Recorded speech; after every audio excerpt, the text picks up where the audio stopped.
আসসালামু আলাইকুম রহমতুল্লাহ। কেমন আছেন সবাই? আশা করি অনেক ভালো আছেন। আজকের ব্লগটি হলো ঝাউ বাগান নিয়ে। তাহলে চলুন শুরু করা যাক আজকের ব্লগ। আমি আর মিশকাত বাইক নিয়ে ঝাউ বাগানের উদ্দেশ্যে রওনা দিলাম।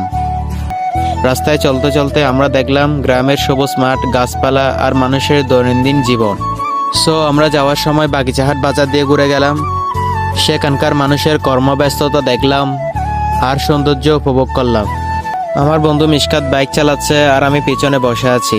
রাস্তার ধারে গাছপালা, বাড়িঘর সবকিছু দ্রুত চলে যাচ্ছে। বন্ধুর বাইক চালানোর স্টাইল দেখে মনে হচ্ছে সে খুব আনন্দ পাচ্ছে। রাস্তায় চলতে চলতে আমরা অনেক কথা বলছি, হাসাহাসি করছি। দীর্ঘ অনেকক্ষণ সময় পার করে আমরা ঝাউ বাগান এসে পৌঁছলাম। সেখানে গিয়ে দেখলাম অনেক মানুষ ঘোরাঘুরি করছে, আনন্দ উল্লাস করছে। ঝাউ বাগানের সৌন্দর্য দেখে আমরা মুগ্ধ হয়ে গেলাম। সেখানে রয়েছে সবুজ গাছপালা, পাখির গান আর মানুষের আনন্দের আচরণ। আমরা দেখলাম ঝাউ বাগানে অনেক দূর থেকে মানুষ ঘুরতে আসছে। তারা আসে তাদের পরিবার আর বন্ধুদের সাথে, আর সেখানে কাটায় আনন্দের সময়।